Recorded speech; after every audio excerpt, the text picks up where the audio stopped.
Well, the authorities are clamping down on individuals who flout measures put in place to stem the spread of COVID-19 infections in Singapore.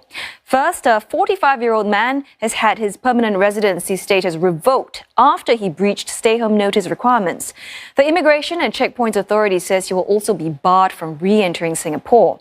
Now, the man had arrived at Changi Airport on 20th of February and was served the notice to remain at home for 14 days because he had recently travelled to China. Now, when the authorities tried checking in on him, he didn't respond to their phone calls. He was also not in when officers visited his residence.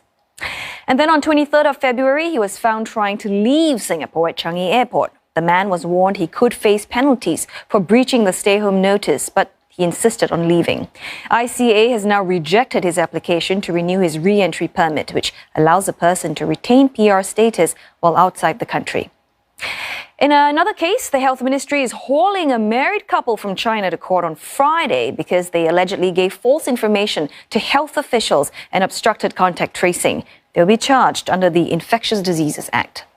Now, 38-year-old Wuhan native Hu Jun, identified as case 16, arrived in Singapore on 22nd of January. Now, he was confirmed to be infected more than a week later.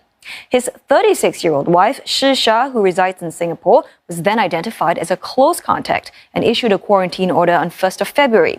But the couple allegedly gave false information about their whereabouts during contact tracing. The authorities eventually established their actual movements through detailed investigations. Now, if convicted, each could be fined a maximum of $10,000, jailed up to 6 months, or both.